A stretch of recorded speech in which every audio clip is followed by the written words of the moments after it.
This is part 1 of an Approach to Soft Tissue Tumors evaluation series. I'm going to spend the next 30 minutes or so going over diagnostic features to look for to recognize specific tumors.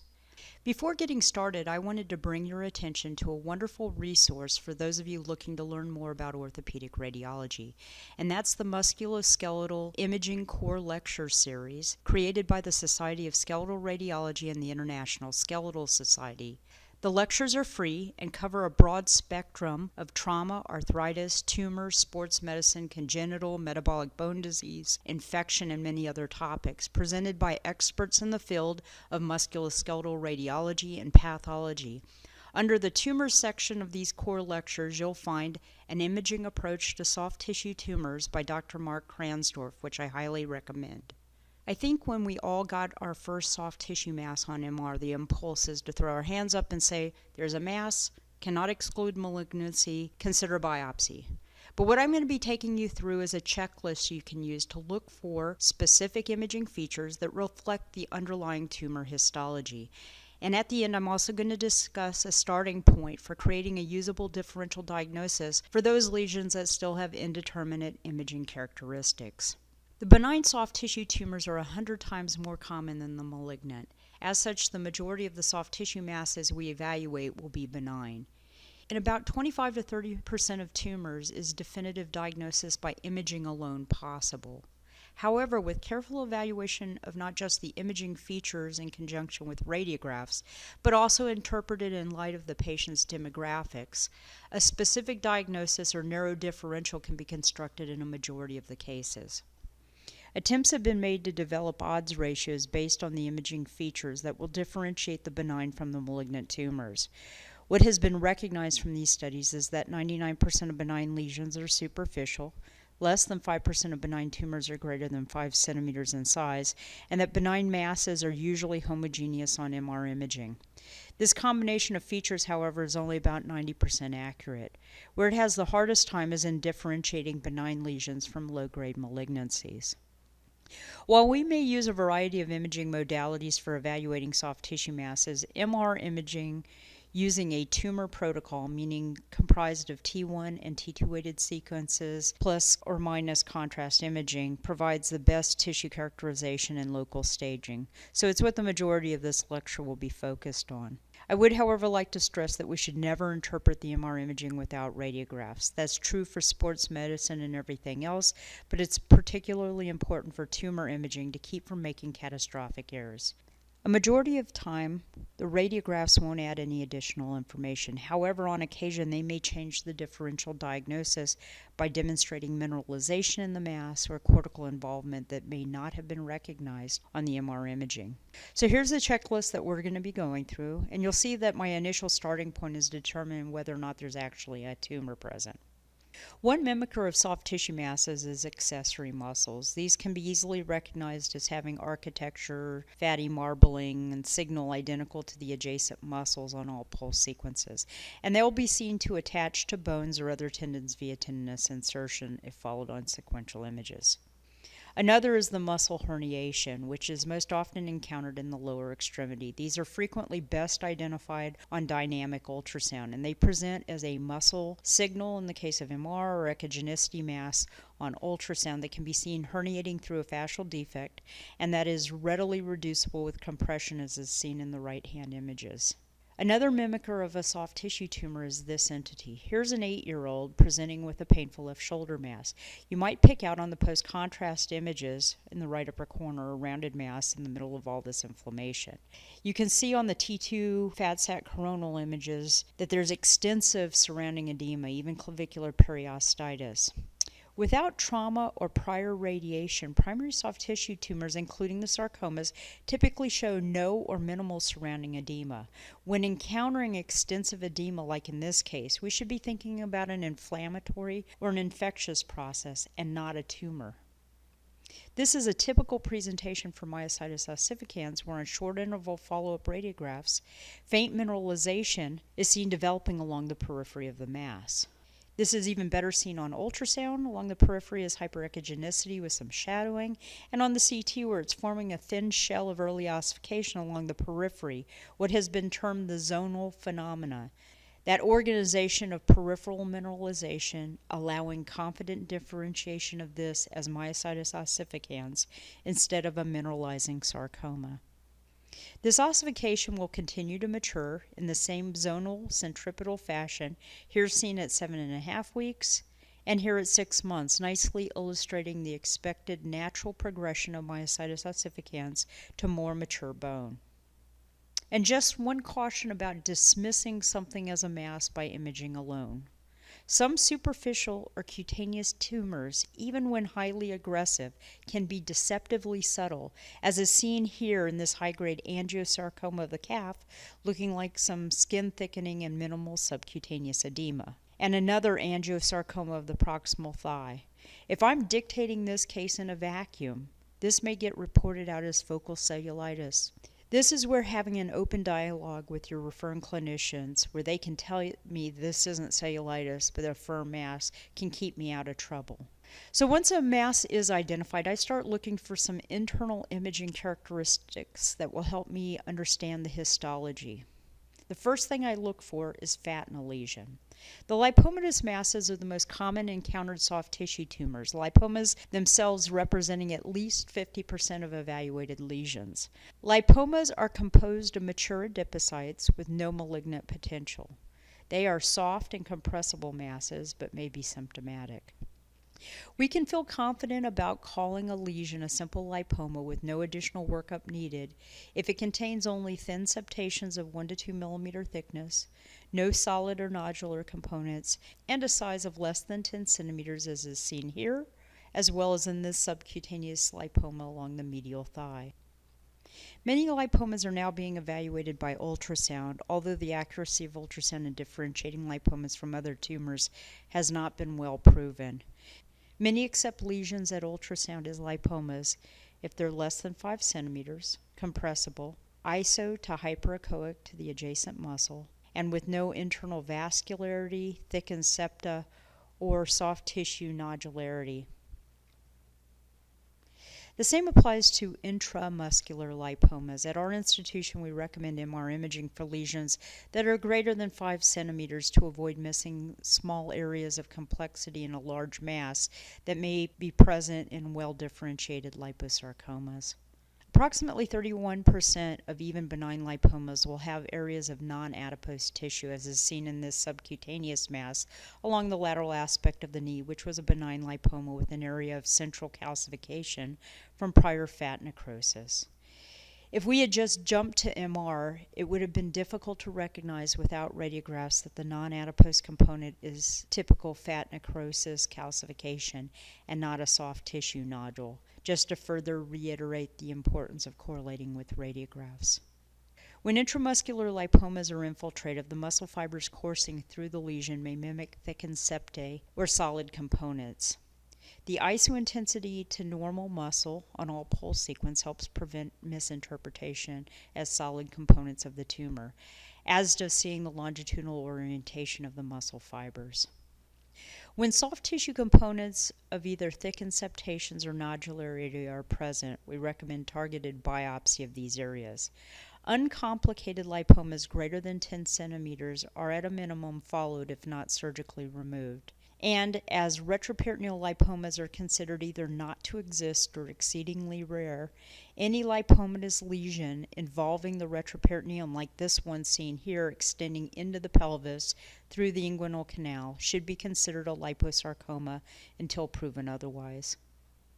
A special scenario of a fat-containing mass with a significant soft tissue component that does not require biopsy is this lesion, the ELASTOFIBROMA DORSI. They're recognized by their characteristic location and some characteristic features. These present as a lentiform-shaped mass along the chest wall and under the tip of the scapula deep to the latissimus dorsi. These are felt to represent a reactive lesion from friction and often present in the 6th to 7th decade of life. They are composed of elastic fibers interleaved with fat, which gives them an infiltrative feathery appearance. These are frequently found incidentally on chest CT and may be bilateral, as is seen in this case. And they may also be incidentally found on FDG PET imaging as a mass with mildly increased metabolic activity, typically the SUVs of less than 2. MRI similarly demonstrates intermediate T1 signal soft tissue intermixed with fat, which represents the elastin fibers, which are low signal on the T2 imaging, and show variable enhancement of the soft tissue component. We can be confident in the diagnosis with these imaging features, and no biopsy is needed. The next on the list to look for are tubular structures, and to ask yourself, could this be a vascular malformation? Vascular malformations have a reported prevalence of 1.5% in the general population. These are subdivided into 2 categories, high-flow lesions and low-flow lesions. The distinction is important to the treatment, as high-flow lesions are treated with arterial embolization, whereas the low-flow lesions with direct access and sclerotherapy. The way to recognize the high-flow lesion is by the presence of enlarged arterial feeders, as is seen in this case, and multiple tortuous flow voids. The majority of the lesions encountered, however, will be low-flow, venous, or capillary malformations. This one shows the classic features of serpentine tubular channels with interposed fat. The soft tissue component is intermediate on T1, bright on T2, and demonstrates variable enhancement depending on the timing of the contrast bolus and the presence of thrombus. This one also shows low signal rounded foci that may on radiograph show a classic appearance of rounded phleboliths. Here's another low flow vascular malformation. In axial imaging, the tubular channels best seen on this T2 image are seen in cross-section as multiple fluid bright circles, and again with interposed fat, while also showing some involvement of the adjacent muscles. The same lesion on radiograph shows multiple small phleboliths, all diagnostic of a low-flow venous malformation. Vascular malformations often cross multiple compartments, here producing cortical notching radiographically that raised the concern in this older gentleman with leg pain for a cortical metastasis. That led to this MRI. On MR, bright T2 serpentine vessels are seen throughout the adductor compartment and extending down to cause the cortical defect. Unlike many soft tissue tumors, these cross multiple compartments, and this one's extending from the adductor compartment laterally into the medullary space of the distal femur. These also may produce fatty atrophy in the adjacent muscles, as is seen here in the adductor compartment, thought to result from a vascular still phenomena or a localized hypoxia to the muscle. The imaging characteristics may occasionally be indeterminate on T1 and contrast-enhanced imaging. This mass in the erector spinae musculature shows a small phlebolith on the CT that, if recognized, could help with the diagnosis. The T1 imaging demonstrates a fatty rind along the periphery of the mass, and post-contrast imaging shows heterogeneous enhancement. But on the T2 imaging, the cavernous channels show fluid levels from layering blood, a finding which may be seen in low-flow venous malformations. This case went on to ultrasound, demonstrating the typical features of a low-flow vascular malformation. These lesions are often ill-defined and infiltrative in appearance and can vary from hypo to hyperechoic. This one demonstrates one small phlebolith, noted with the arrow, that shows hyperechogenicity and posterior acoustic shadowing. The majority of low-flow vascular malformations will not demonstrate any flow on color Doppler, but can be demonstrated to be vascular channels by color flow imaging after releasing compression. When any of these classic appearances are present, no biopsy is needed. So the next on the checklist is, does the lesion image like a cyst? Cysts are commonly encountered in the periarticular regions. Many occur in well-recognized locations or may be able to be traced as a fluid tract to their source with no additional imaging needed. However, if you're encountering what looks like a cyst but is in an atypical location or with any internal complexity, consider giving contrast. A true cyst should demonstrate only thin peripheral contrast enhancement, as is seen here in this ganglion. This one happens to be tracking down the lateral compartment of the leg from the proximal tibiofibular joint. But take a look at this lesion. It looks like a cyst, but it's in the lateral vastus intermedius, not a common place to see a cyst, and maybe has a little bit of internal complexity on T2. I might look to see if I can follow a neck coming off of a joint, but what I'm going to do is give contrast. On the post-contrast imaging, instead of seeing thin peripheral enhancement, there's heterogeneous enhancement seen throughout this lesion. This is not a cyst. This is a solid tumor, a myxoid tumor, that has a high enough water content that it almost images like a cyst prior to contrast administration. In this case, it turns out to be a benign myxoma, and on gross you can see how watery it is. There are features that, when present, can help confirm the diagnosis of a myxoma by imaging. Myxomas are typically intramuscular masses, and their fluid signal on MR imaging. They show perilesional edema, which I said earlier is uncommon to see in primary neoplasms, but which is a distinguishing feature of this tumor. You'll see it oozing between the adjacent muscle fibers on a T2 imaging. This lesion may also produce a rind of fat around the lesion, seen as a high T1 signal periphery, and may produce triangular-shaped fatty caps, not present in this case. The enhancement can vary from mild to pronounced. Some experienced musculoskeletal radiologists are willing to accept the combination of 4 or more of these features as diagnostic of a myxoma. At our institution, we still biopsy these for confirmation, as there are a variety of sarcomas that can present as myxoid lesions. The next feature to look for is whether there are areas of low T1 and low T2 signal within the mass, and are they in a band-like configuration. Not a lot of substances are low signal on both T1 and T2 imaging. Calcium is, check the radiographs. Hemosiderin from blood products, often seen as a low signal rim along the periphery of a mass when there's been prior hemorrhage. Or mature collagen can be seen as low T1, low T2 signal, like is seen in tendons. So if I'm seeing low T1, low T2 signal bands, it makes me think of fibromatoses. And the fibromatoses are divided into superficial and deep lesions. Dupuytren's is reportedly the most common of the superficial fibromatoses, but is often clinically diagnosed and does not come to imaging much. When it is imaged, it presents as nodular to band-like areas of low to intermediate signal or hypoechogenicity in the palmar fascia that attaches to the flexor tendons, sheaths, and pulleys, resulting in palpable cords in the palmar soft tissues and potentially flexion contractures. The superficial fibromatosis that more often comes to imaging is plantar fibromatosis, which demonstrates many of the classic features of the fibromatoses. These are fascial-based masses, frequently along the medial arch of the foot, and that have a fusiform shape, whereas many other tumors have round or oval margins. The fibrous tumors tend to have these classic tapering tails. The immature components in the mass that are more cellular and actively growing image as intermediate T1, bright T2, and enhancing tissue. But the masses also characteristically develop areas of low signal bands on all pulse sequences that are non-enhancing and that represent more mature acellular collagen. These characteristic dark bands are nicely seen here on this sagittal image and seen in cross-sectional plane on these short axis images, confidently allowing diagnosis as a plantar fibromatosis without biopsy. The deep fibromatoses are divided into intra-abdominal, abdominal, and extra-abdominal desmoids, and while they're not malignant, their behavior is locally aggressive.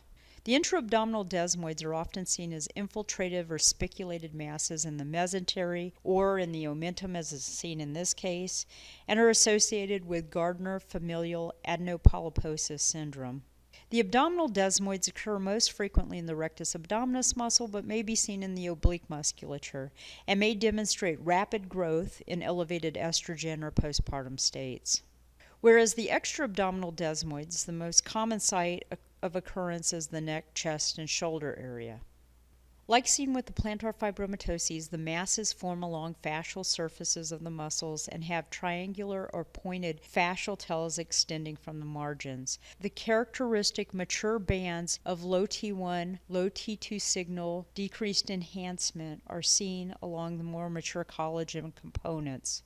And the masses may be multicentric in 10 to 15% of cases. Here's another example in the quadriceps with a triangular pointed tail distally towards the patella, and again characteristic low signal bands on all pulse sequences centrally within it.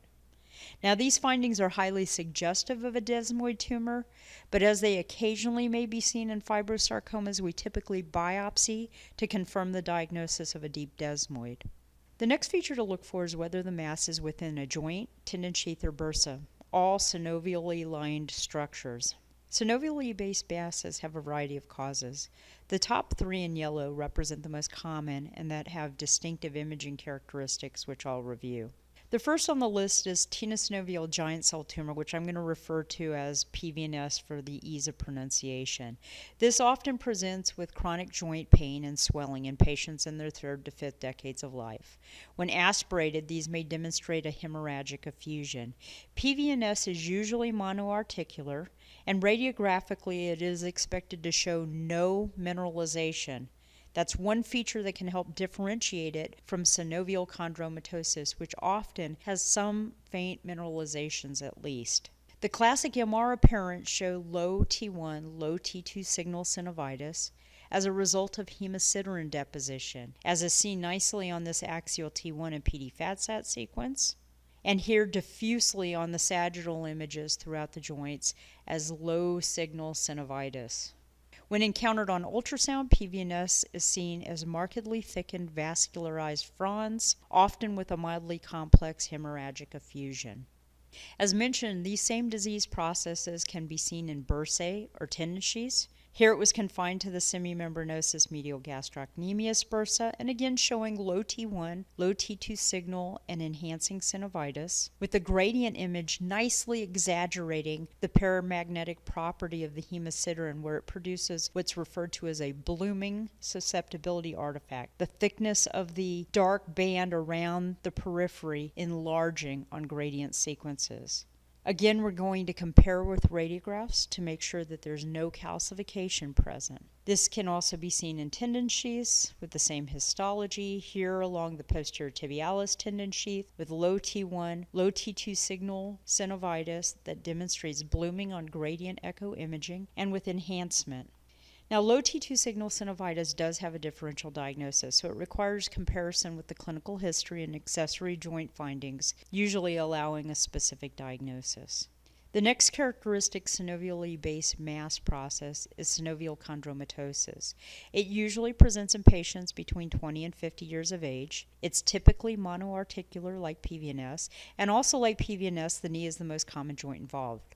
But unlike PVNS, synovial chondromatosis often will have some degree of mineralization, even if it's faint. This one more prominently demonstrating the chondroid bodies present. The signal intensity of the synovial mass will be dependent on how much calcification is present. When mineralization is minimal, as in this case, the masses more closely follow the signal intensity of normal cartilage, intermediate on T1 and PD, and intermediate to high signal on T2. With more prominent calcification of the bodies, the signal intensity becomes lower, here shown as numerous larger low T1 and low T2 signal bodies in the joint that correspond to the mineralization seen radiographically.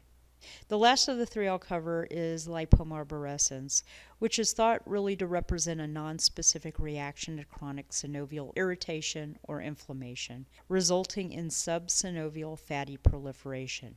And this is easily recognized on MR imaging by the synovial fronds following fat signal on all pulse sequences. Here, bright, similar to subcutaneous fat on this T1 image, and demonstrating suppression of signal on a fat-suppressed PD sequence. The last of the features on the checklist to look for is whether or not the abnormality lies along the course of the nerve. Could it be a nerve sheath tumor? Peripheral nerve sheath tumors are divided into two primary types, the schwannomas and the neurofibromas. Both of these tumors are of Schwann-type cells, the two differentiated by the relationship of the mass to the nerve.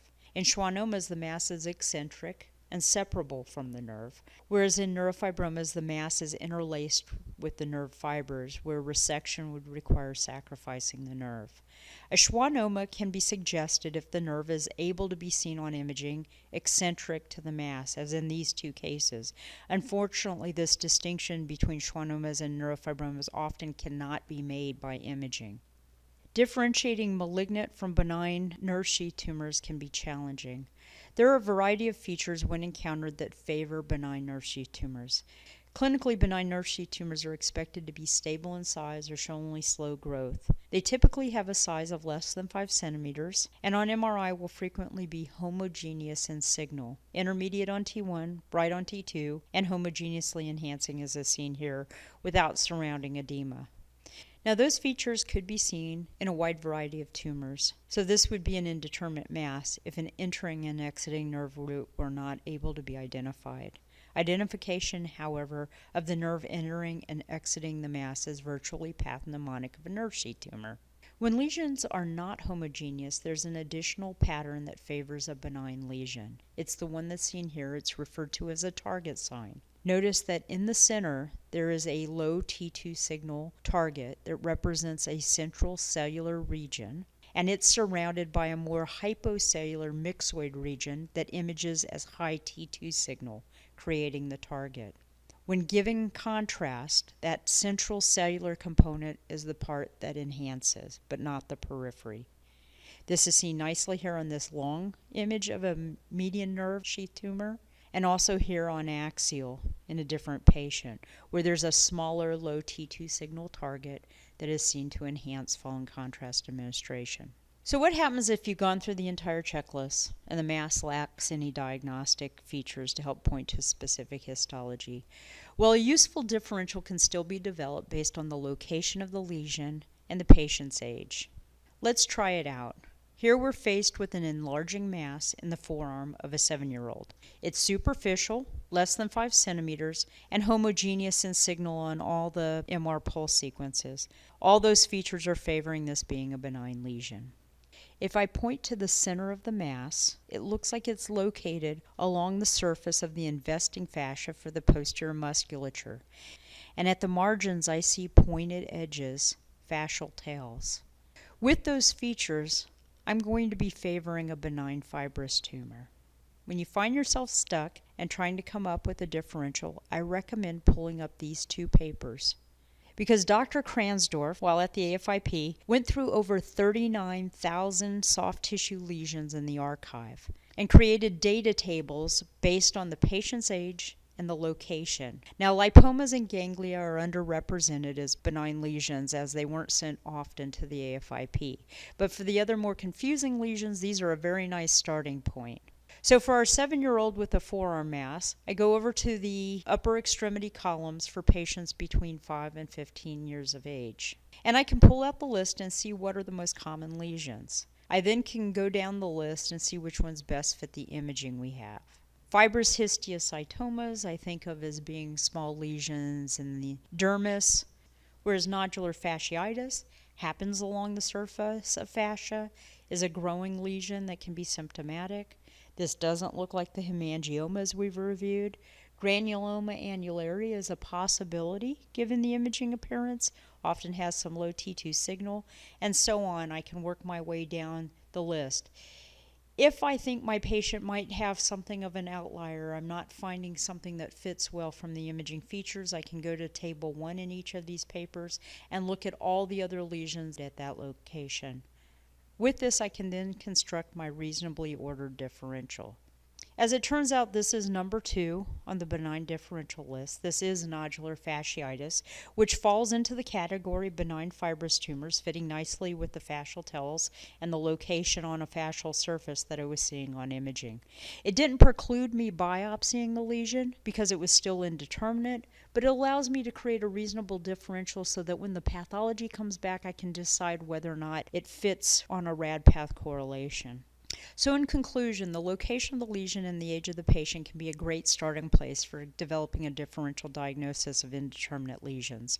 Be systematic in going through looking at the MR of soft tissue tumors. Look for diagnostic features that can help you with the histology. See if there's fat in the lesion, even subtly. Are there low T1, low T2 signal areas? Because that's not a very common finding. And don't forget to look at the radiographs for areas of mineralization or subtle bone changes. And we need to all foster collegial relationships. Working together, we can stay out of trouble, often get to the right diagnosis, and do what's best for the patient. I'm going to leave you with a few references. Thank you for your attention.